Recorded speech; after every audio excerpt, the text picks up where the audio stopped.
ముఖ్యంగా ప్రతి ఒక్క నిజమైన జన సైనికులు కానివ్వండి, కార్యకర్తలు కానివ్వండి, పవన్ కళ్యాణ్ గారి అభిమానులు కానివ్వండి, తప్పకుండా రాబోయే ఎన్నికల్లో మాత్రం చంద్రబాబు నాయుడికి బుద్ధి చెప్పాలి. ఎందుకంటే ప్రజలు కూడా చంద్రబాబు నాయుడిని నమ్మే పరిస్థితుల్లో లేరు.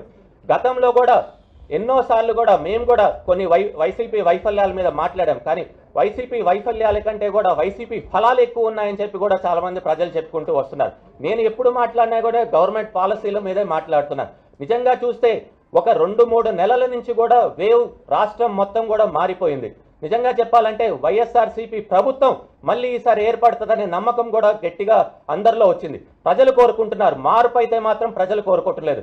మళ్ళీ కూడా ముఖ్యమంత్రి శ్రీ జగన్మోహన్ రెడ్డి గారే వస్తారని కూడా అందరూ కూడా కోరుకుంటున్నారు. ఇది నేనే కాదు, ప్రతి ఒక్క రూరల్ ఏరియాలో కూడా ప్రజల్లో కూడా అందరిలో ఉంది. చిన్న ఎక్కడన్నా ప్రభుత్వం ఉంటే కనుక తప్పకుండా ప్రభుత్వ వ్యతిరేకత అనేది కొద్దిగా ఉంటుంది. కానీ వ్యతిరేకత కంటే కూడా లాభం ఎక్కువ ఉందన్న దగ్గరే కూడా ప్రజలు కూడా సముఖంగా ఉంటారు. తప్పకుండా రాబోయే రోజుల్లో కూడా ప్రతి ఒక్కరు ప్రజలు ఆలోచించాలి. ఎందుకంటే జగన్మోహన్ రెడ్డి ముఖ్యమంత్రి అయినప్పటి నుంచి కూడా ఎన్నో పథకాలు తీసుకొని వచ్చారు. బడుగు బలహీన వర్గాలకి అండగా ఉన్నారు. నా ఎస్సీ, నా బీసీ, నా మైనారిటీ అని ఏకైక ముఖ్యమంత్రి ఎవరు ఉన్నారంటే అది జగన్మోహన్ రెడ్డి గారే. అదేవిధంగా ప్రతి ఒక్కరు మధ్యతరగతి వాళ్ళు కూడా ఈరోజు బాగా ఉన్నారు. రైతులకు కూడా ఈరోజు చూస్తే గిట్టుబాటు ధర వస్తుంది. ఎందుకంటే దాదాపు 20,000 రూపాయల నుంచి 25,000 రూపాయల వరకు పుట్టెడు ఒడ్లు వెళ్తున్నాయి. అదేవిధంగా వర్షాలు బాగా పడుతున్నాయి. అదేవిధంగా జగన్మోహన్ రెడ్డి గారు వచ్చినప్పటి నుంచి నాడు నేడు అనే ప్రోగ్రాం తీసుకొని వచ్చారు. ఫీ రీఎంబర్స్మెంట్ చేస్తున్నారు, పింఛన్లు ఇస్తున్నారు, వాలంటీర్ వ్యవస్థను తీసుకొని వచ్చి ప్రతి ఒక్కరికి ప్రజల దగ్గరికి వాళ్ళే వెళ్ళి పనులు చేసేటట్టున్నారు. అదేవిధంగా సచివాలయాలు కూడా ఓపెన్ చేశారు. గతంలో మనం కలెక్టర్ ఆఫీస్కో, ఎంఆర్ఓ ఆఫీస్కో, ఆర్డీఓ ఆఫీస్కి వెళ్ళాలి. ఇప్పుడు అవన్నీ లేకుండా మన సచివాలయంకి వెళ్తే పనులు కూడా అవుతున్నాయి. తప్పకుండా ప్రజలు కూడా ఆలోచించాలా. ఎందుకంటే ఎక్కడ చూసినా కానీ అభివృద్ధి లేదంటున్నారు. కానీ అభివృద్ధి అయితే మనకి నెల్లూరులో కూడా బాగా కనపడుతుంది.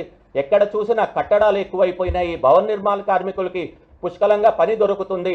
ప్రతి ఒక్కరు ఈరోజు వాళ్ళు వీళ్ళు లేదని కాదు, అన్ని వర్గాలు ఆల్మోస్ట్ అన్ని వర్గాలు బాగున్నారు. కేవలం ప్రతిపక్ష నాయకులు కొందరు తప్ప. కానీ ప్రతి ఒక్కరిని కూడా కలుపుకొని వెళ్ళేటట్టు వైసీపీ పార్టీ ఉంటుంది. రాబోయే రోజుల్లో కూడా తప్పకుండా ప్రతి ఒక్కరు ప్రజలు ఆలోచించి ప్రతి ఒక్కరు కూడా మంచి నిర్ణయం తీసుకోవాలి. ఎందుకంటే అంతా బాగున్నప్పుడు ఎందుకు మళ్ళీ మన నెత్తిన తీసుకొని వచ్చి శని పెట్టుకోవటం అన్నట్టు మళ్ళీ చంద్రబాబు నాయుడు అనే జోలికి వెళ్ళొద్దు. ఎందుకంటే నెల్లూరు జిల్లాలో కూడా ఎప్పుడు నుంచో కూడా వైఎస్ఆర్సీపీ పార్టీ, గతంలో కాంగ్రెస్ పార్టీ ఎప్పుడు మనకి ఇది కంచుకోట. గతంలో కూడా 10కి 10 ఉమ్మడి నెల్లూరు జిల్లాలో మనం సీట్లు కైవసం చేసుకున్నాం. రాబోయే రోజుల్లో కూడా ఎన్ని వీలైతే 8, 9, 10 అనేది మాత్రం ప్రతి ఒక్కరు కూడా ప్రయత్నించి గెలిపించుకోవాలా. ఎందుకంటే మనము మన గురించే కాదు ఆలోచించాలి, ప్రతి ఒక్కరు కూడా గురించి ఆలోచించాలి.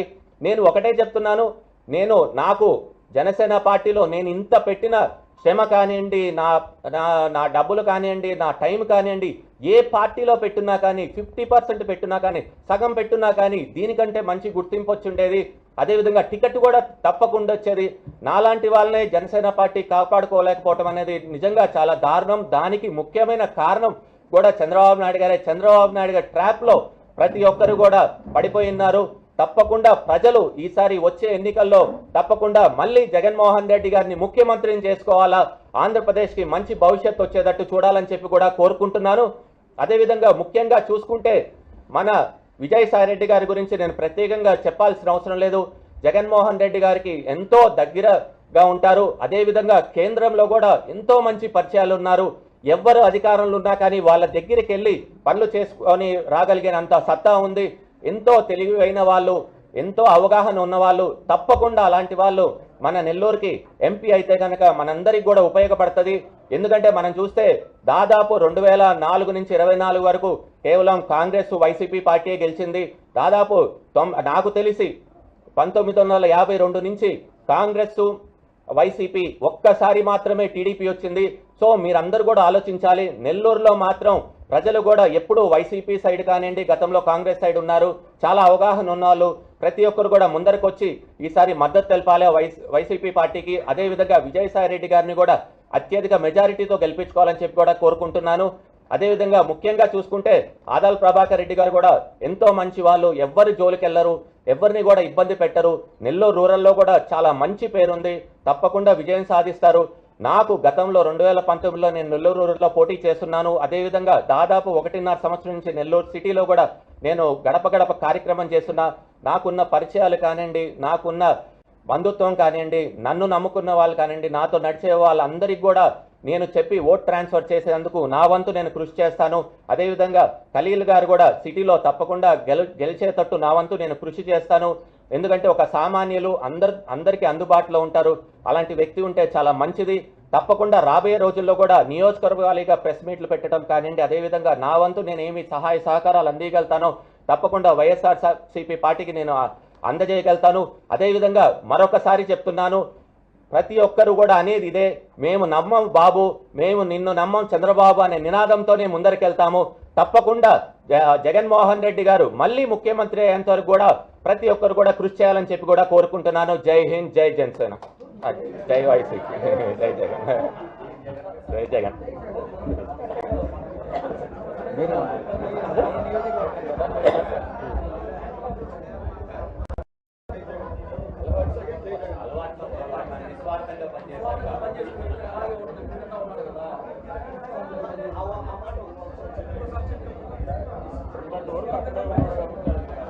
నిజంగా గతంలో 6 సంవత్సరాలు ఎంతో నిస్వార్థంగా పనిచేశాను కాబట్టి ఆ మాట వచ్చింది. అదేమన్నా తప్పుంటే క్షమించండి. తప్పకుండా జై వైఎస్ఆర్సీపీ, జై జగన్. తప్పకుండా అందరూ కూడా ఆలోచించి ఈసారి జగన్మోహన్ రెడ్డి గారిని ముఖ్యమంత్రి చేసుకోవాలని చెప్పి కూడా కోరుకుంటున్నాను. Thank you.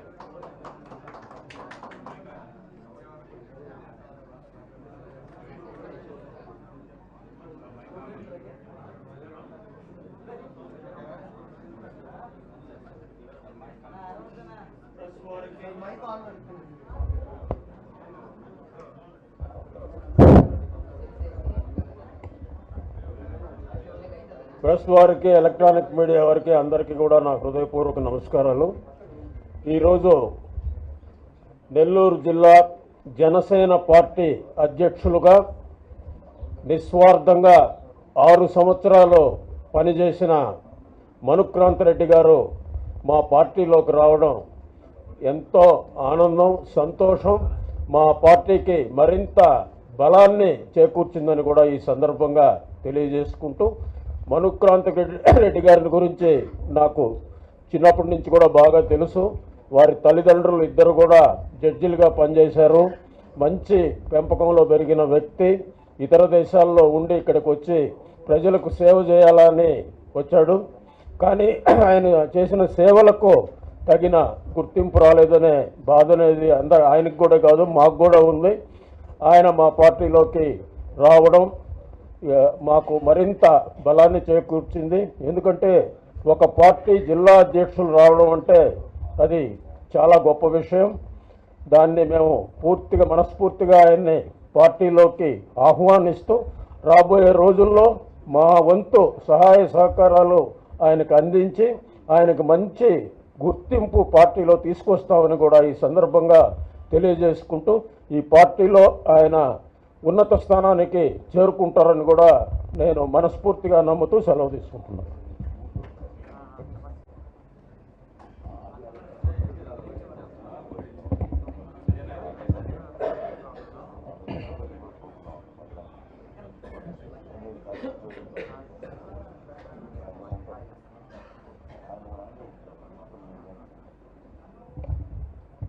ఈరోజు జనసేన నెల్లూరు జిల్లా అధ్యక్షులు మనుక్రాంత్ రెడ్డి గారు వైఎస్ఆర్సీపీ పార్టీలో చేరడం చాలా సంతోషించదగినటువంటి విషయం. దీన్ని మనస్ఫూర్తిగా పార్టీ అందరూ కూడా ఆహ్వానిస్తూ ఉన్నాము. ఆయనకు కానీ ఆయనతో పాటు వైఎస్ఆర్సీపీ పార్టీలో చేరినటువంటి ప్రతి ఒక్కరికి కూడా వైఎస్ఆర్సీపీలో సముచితమైనటువంటి స్థానం కానీ గౌరవం కానీ ఉంటుందని అందరికీ కూడా సవినయంగా తెలియజేస్తూ ఉన్నాము. మనుక్రాంత్ రెడ్డి అందరికీ తెలిసిన వ్యక్తే. ఒక నిజాయితీగా, నిస్వార్థంగా జనసేనలో పనిచేసినటువంటి మనుక్రాంత్ రెడ్డి ఈరోజు వైఎస్ఆర్సీపీ జగన్మోహన్ రెడ్డి గారి నాయకత్వం పట్ల ఆకర్షితులై రావడం అన్నది ఒక మంచి నిర్ణయం. అలానే మనం గడిచిన ఒక నెల రోజుల నుంచి కనుక చూస్తే విజయసాయిరెడ్డి గారు ఒక మంచి లీడర్. ఆయన నెల్లూరు జిల్లాకి ఎంపీ క్యాండిడేట్గా అనౌన్స్ అయినప్పటి నుంచి కూడా అనేక మంది వైఎస్ఆర్సీపీ పార్టీలో జాయిన్ కావడానికి ముందుకు వస్తూ ఉన్నారు. ఇక్కడ వైఎస్ఆర్సీపీ నుంచి కొంతమంది టీడీపీలోకి మధ్య కాలంలో వెళ్ళిన వాళ్ళు కూడా ఇటీవల కాలంలో మళ్ళీ వాళ్ళందరూ వెనక్కి తిరిగి రావడం కానీ, అలానే జనసేన పార్టీ నుంచి కానీ టీడీపీలో ఉన్నటువంటి వాళ్ళు కూడా ఈరోజు వైఎస్ఆర్సీపీలోకి వస్తామని చెప్పి ముందుకు వస్తూ ఉన్నారు. చాలా సంతోషంగా అనిపిస్తూ ఉంది. ఇందాక మనుక్రాంత్ రెడ్డి గారు కూడా చెప్పారు, 1.5 నెలల నుంచి అయితే గతంలో వచ్చినటువంటి 151 సీట్లకు మించి ఈ వైఎస్ఆర్సీపీకి వస్తాయనే నమ్మకం ప్రతి సామాన్యుడిలో కూడా కలిగింది. జగన్మోహన్ రెడ్డి గారు ఏదైతే చెప్తారో అదే చేశారు, చేసి చూపించారు. చంద్రబాబు నాయుడు గారు 14 సంవత్సరాలు ముఖ్యమంత్రిగా ఉన్నా కూడా ఏ రోజు కూడా నేను ఆ 14 సంవత్సరాల కాలంలో నేను పలానా మంచి పని చేశాను, దాన్ని మళ్ళా కంటిన్యూ చేస్తానని చెప్పే ధైర్యం లేక 5 సంవత్సరాల పాలనలో జగన్మోహన్ రెడ్డి గారు ఏవైతే కార్యక్రమాలు తీసుకున్నారో వాటిని నేను కూడా కొనసాగిస్తానని చెప్పే పరిస్థితిలో ఆయన ఒక సీనియర్ సీఎంగా చెప్పుకున్నటువంటి వ్యక్తి చెప్పడం అంటే ఎంత సిగ్గుచేటు అన్నది ఆలోచించుకోవాలి.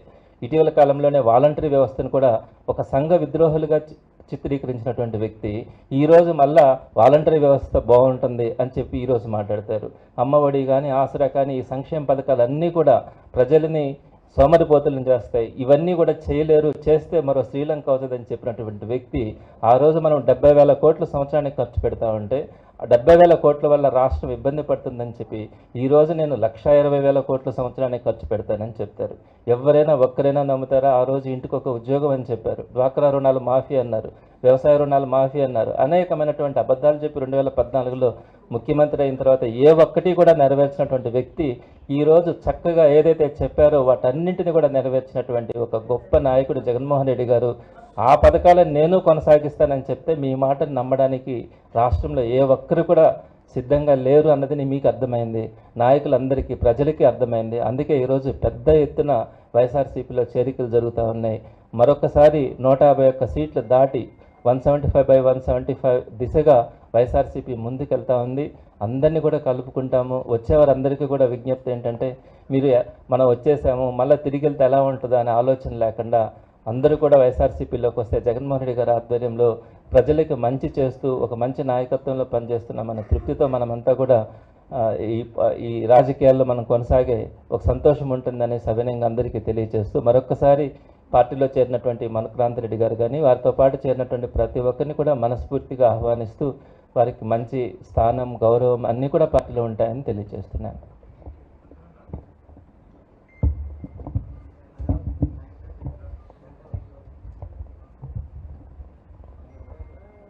పాత్రికేయ మిత్రులకు హృదయపూర్వక నమస్కారం.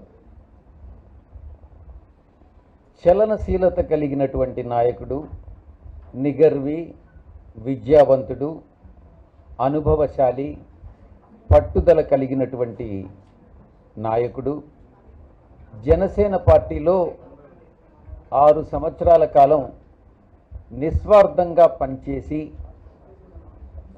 ఆయన అనుభవాన్ని సంపాదించుకొని ఆ రంగరించినటువంటి అనుభవంతో ఈరోజు వైఎస్ఆర్ కాంగ్రెస్ పార్టీలోకి రావడం, ఆయనకి పార్టీలో సముచితమైనటువంటి స్థానం, ప్రభుత్వంలో సముచితమైనటువంటి స్థానం కల్పిస్తానన్నటువంటి హామీ స్వయంగా ముఖ్యమంత్రి గారు ఇచ్చినటువంటి, గౌరవ ముఖ్యమంత్రి గారు ఇచ్చినటువంటి నేపథ్యంలో ఈ పరిణామం అంతా కూడా చాలా శుభ పరిణామంగా మేము భావిస్తూ ఉన్నాం. ఒక రాజకీయ పార్టీలో ఒక జిల్లా అధ్యక్షుడంటే 13 జిల్లాల్లో 13 మంది అధ్యక్షుల్లో ఒకరనంటే పార్టీలోనే ముఖ్యమైనటువంటి నాయకుల్లో 13 మందిలో ఒక నాయకుడు. అటువంటి వ్యక్తి ఒక రాజకీయ పార్టీని వదిలి మన పార్టీకి వచ్చారు అని అంటే ఆ పార్టీ ఎంత బలహీనమైంది, మన పార్టీ ఎంత బలపడింది అన్నటువంటిది చాలా స్పష్టంగా తెలుస్తూ ఉంది. ఆయన్ని పార్టీలో స్వాగతిస్తున్నాం. మేమందరం కూడా కలిసికట్టుగా తిరిగి జగన్మోహన్ రెడ్డి గారిని ముఖ్యమంత్రిని చేసుకోవాలి, మా పార్టీని అధికారంలోకి తెచ్చుకోవాలి, మా యొక్క లక్ష్యం 175కు 175 సాధించాలి, 25కు 25 సాధించాలన్న దిశలో మేము ప్రయాణిస్తామని ఈ సందర్భంగా తెలియజేసుకుంటా ఉన్నాం. మరొక 2 విషయాలు మీరు ఈ దృష్టికి తీసుకురావాలి. అనైతికమైనటువంటి రాజకీయాలు, అవినీతి రాజకీయాలు, ఈ రెండిటి గురించి ఒక్క 2 నిమిషాలు చెప్పి ముగిస్తాం. వేమిరెడ్డి ప్రభాకర్ రెడ్డి గారు 1000 కోట్లు ఖర్చు పెడతారట. పొంగూరు నారాయణ గారు 500 కోట్లు ఖర్చు పెడతారట.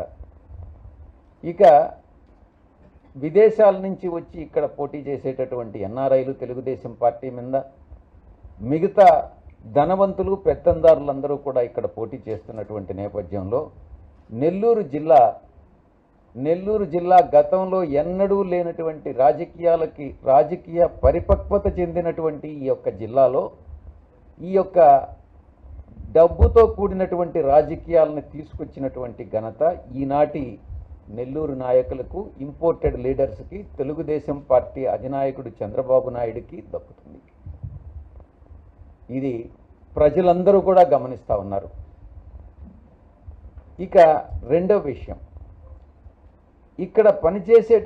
ఇక్కడ ఈరోజు పోటీ చేసేటటువంటి వేమిరెడ్డి ప్రభాకర్ రెడ్డి గారు కానీ, ఆనం రామనారాయణ రెడ్డి గారు కానీ, కోటంరెడ్డి శ్రీధర్ రెడ్డి గారు కానీ, మిగతా చాలామంది, కృష్ణారెడ్డి కానీ, ప్రశాంతి రెడ్డి కానీ, సురేష్ కానీ, వీళ్ళందరూ కూడా ఇంపోర్టెడ్ లీడర్సే. ఎవ్వరూ కూడా మొట్టమొదటి నుంచి తెలుగుదేశం పార్టీలో ఉన్నటువంటి నాయకులు కాదు అన్నటువంటి విషయాన్ని గమనించాలి. ఇక రెండో విషయం, నిన్న మొత్తం ఒక 40 మంది వాలంటీర్ల చేత రిజైన్ చేయించి, రాజీనామా చేయించి, వాళ్ళని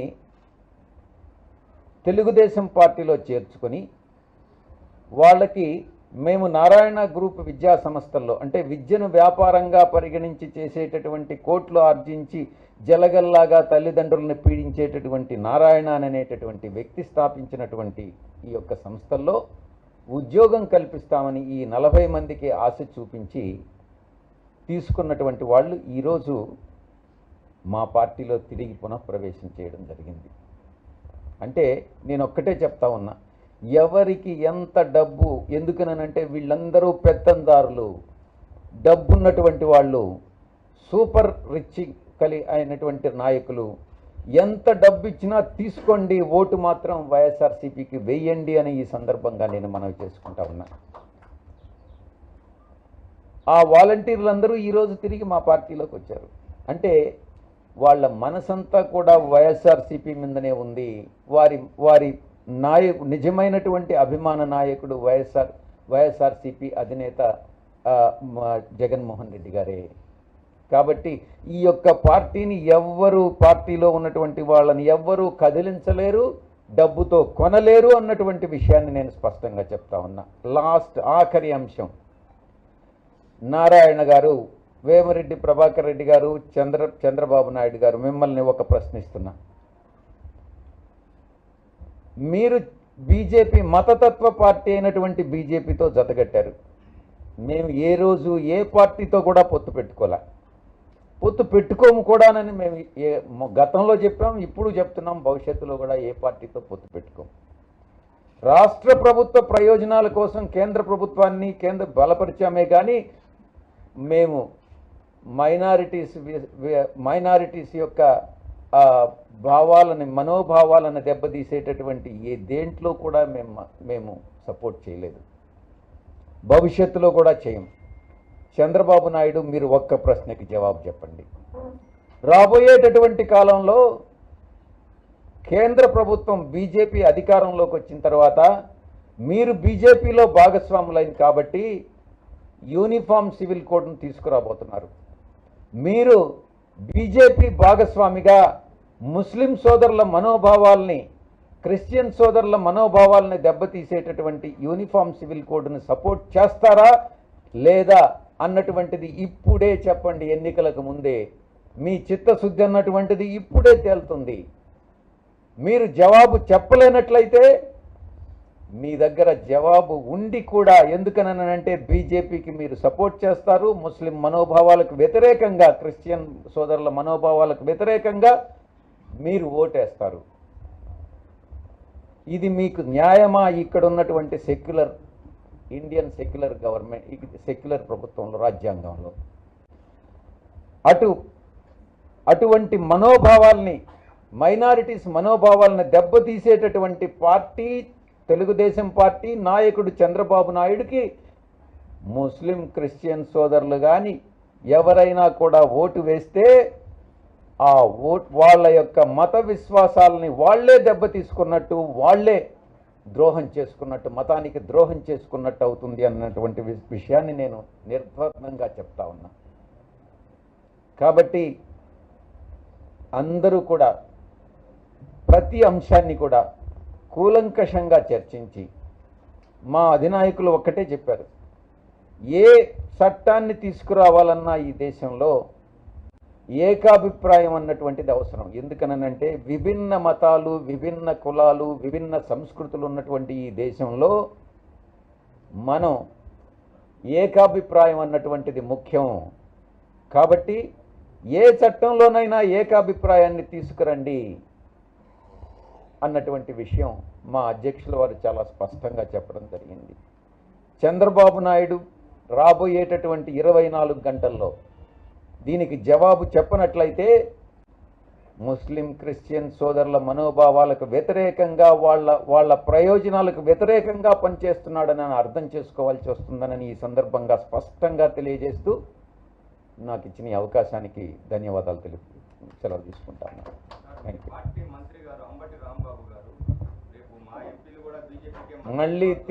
మళ్ళీ తిరిగి ప్రెస్ కాన్ఫరెన్స్ పెట్టారు. బహుశా మీరు చూసి ఉండకపోవచ్చేమో, మీరు అప్డేటెడ్గా లేరు. నేను మిమ్మల్ని రిపోర్టర్స్ని అప్డేట్ చేయాల్సి వస్తుంది. చాలా బాధాకరమైనటువంటి విషయం.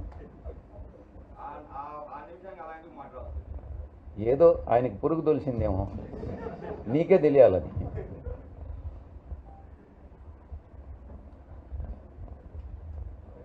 రైట్, థ్యాంక్ యూ, ధన్యవాదాలు.